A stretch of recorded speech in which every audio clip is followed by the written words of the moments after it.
Sometimes I just want to see an animation style that breaks boundaries and that shows a confidence that is backed up by skill, something different.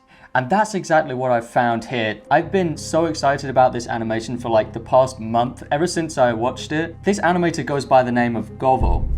He has a super unique, innovative style. I want to just analyze it a little bit. Let's go, let's have a look at a music video that he did for Jacques called Rien.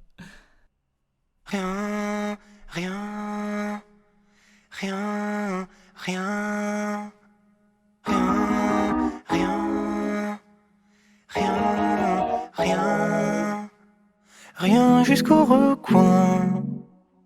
Rien qui ne me fasse peur, rien qui m'exaspère. Aujourd'hui je ne fais rien, je ne fais partie de rien. Un peu comme avant la naissance, ou comme après le décès. Je suis devenu quelqu'un depuis que j'ai capté qu'au fond je ne suis rien, rien, rien, rien. Rien, c'est déjà bien. Rien dans mon esprit, rien sur mon ordi. Aujourd'hui je ne sais rien. Je ne sais pas ce qui vient. Un peu comme avant la naissance, ou comme après le dessert. Le verre est bien rempli depuis que j'ai capté qu'il était plein de rien, rien, rien, rien. Rien qui intervient, rien qui me dérange, rien qui me démange. Aujourd'hui je ne suis rien, ni le vide que je contiens. Mais je suis conscient de mon absence, ça me rassure quand j'y pense. J'ai enfin changé le jour où j'ai capté que ça ne changeait. Wow. Okay. Fluid, dynamic. You can almost not make out that it is someone dancing in the beginning. It just starts with these kind of swishes, swooshes, a little pa, like in the middle. Let's just play it first. Okay, this was actually earlier on. This is the first time we see that it's really a human movement. Raises his arms above his head.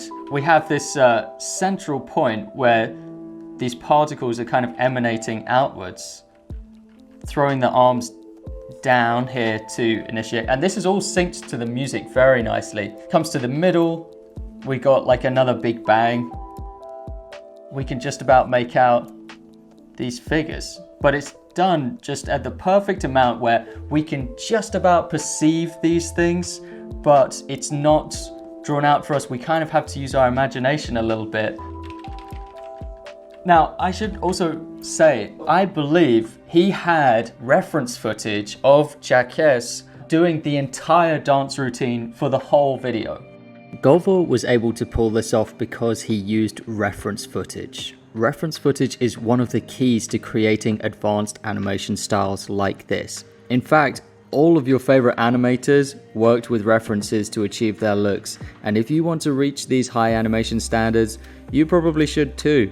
The better the reference, the better your chances of making a really great piece of animation. So, with that being said, Animator Guild will be releasing a new project very soon we call Motion Lab. We have been producing high quality 4K reference footage designed specifically for animation professionals to use in their animations. We know what movements and angles animators want and need because we are animators. To my knowledge, there has never been a catalog quite like Motion Lab, so I'm very excited to be launching this project to you. Visit the first link in the description to see the countdown timer of when it launches. Depending on when you see this video, it might have already launched. Okay, now back to the video. So Govo, the animator, had that footage to work with to inform his animation, but he wasn't tracing it, he wasn't rotoscoping it, and we can tell that because of the proportion shifts, the perspective shifts. So he's interpreted what he's seen in that reference footage and then he's obscured it to be just the effects animation. He seems to be like compartmentalizing different parts of the body as these effects animations, a bit like my swarm technique, which I teach in my Getting Started in 2D Animation course. But textured swarms, lovely textures in these swarms. You can see around the edges, which indicates to me that he perhaps used a software like Photoshop or TV Paint, a bitmap software for sure. He wasn't using vector, so it wasn't Toon Boom, wasn't Flash, and we get it coming close to us. As the music progresses, it turns from effects animation, it gets more fleshed out until it's kind of full body animation effects going on inside that look amazing when they're playing at full speed. I don't know what it is, like this hexagonal shape that spreads and morphs around. So these swarms, while they are representing parts of the body, they also are shifting and occupying other parts. So the arm might become the head at a certain point. But we're still able to keep up with some of these movements. Like here, we can tell that that's the hand, this is the forearm, this is the bicep, this is the deltoid, you see. He might have done a rough pass where things are more constructed, more fleshed out, and then he actually took away some of that detail and just populated them with these brush strokes instead. Every now and then, he's doing something which I can only describe as like refreshing. These particles, swarms, go and occupy a different part of the body. They'll refresh into another part.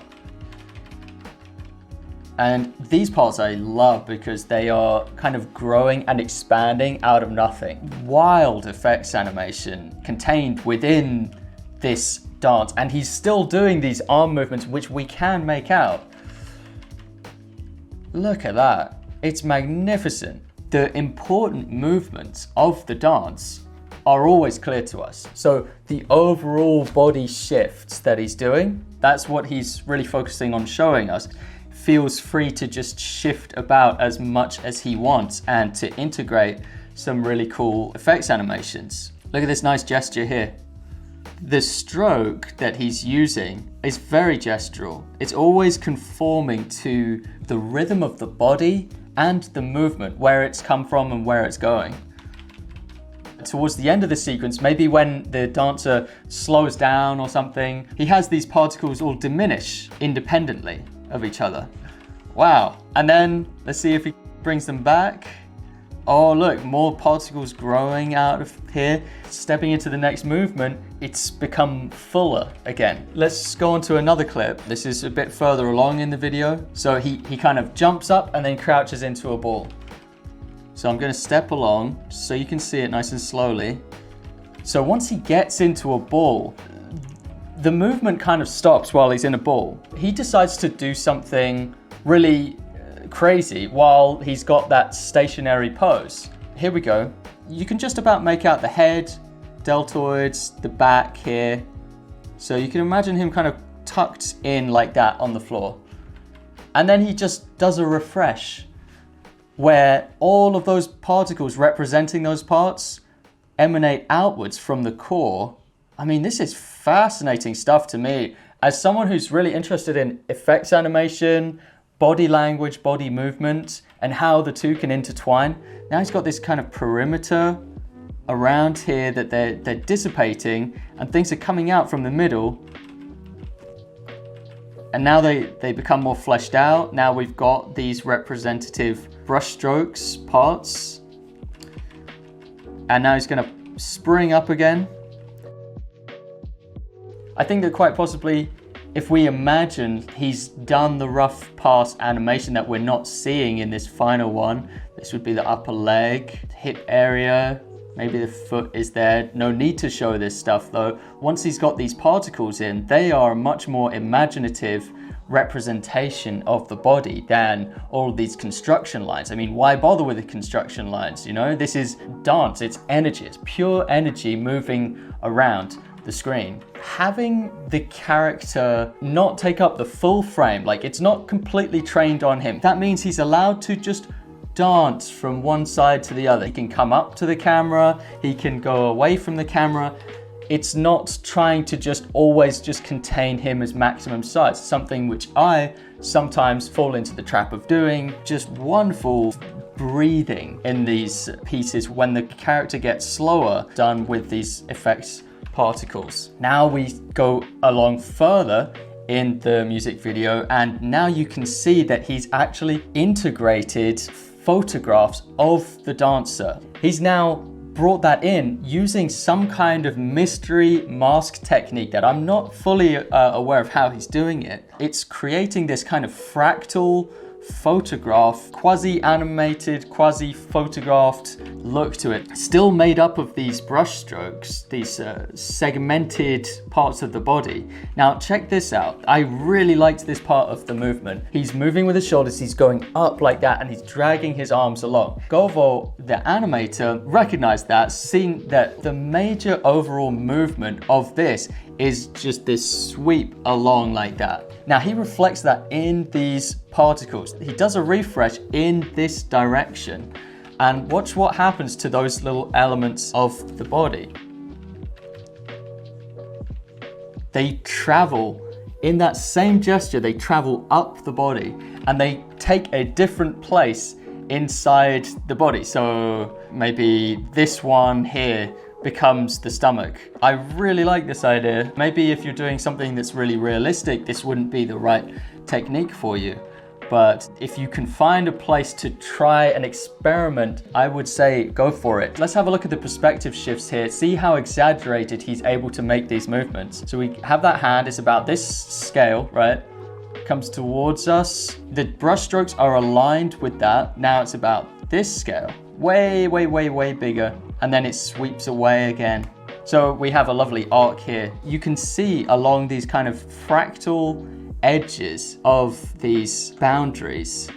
He's got all these different ones. And they make really nice, pleasing shapes that you're just able to make out every now and then. You got one here, it's really fractal here, just very pleasing to the eye. You see here, even this hand is like, it's not just one photograph of a hand he's used, somehow he's merged together multiple images of a hand. So yeah, super impressive. Luckily for us, he has actually shown more of his process, and there are more tests if you go onto his Vimeo. I'll link all of these videos in the description for you to research for yourself. Let's have a look at his tests that he's taken a movie scene from. Okay, so you take that little clip and he's caricatured it. He's got these tiny little hands, and now he's added the photographs on top to match that caricature. See it again from a scene he's done in Memento. So that's the original video. He always works with this original video reference. Taking those caricatures, look at how he's interpreted the face. It's much more pronounced, the features of this actor's face. And now he's like retrofitted the photographs or the images back onto those facial features. This one's super impressive as well. I don't know where this original clip is from. Great clip though of this dancing. Now check this out. So exaggerated. So he's done it first with lines and now added those photographs back on top. Amazing. Psh. Wow. This is a style you get on the far side of mastery. I don't think you can skip your way to a style like this straight out the gate. You have to have a deep understanding of drawing fundamentals like perspective, anatomy, proportions, in order to distort them in this kind of way. This has really inspired me. I have nothing but praise for this animator. Hope you learned something from that. Subscribe if you like these kind of videos, and I'll see you in the next one. Goodbye.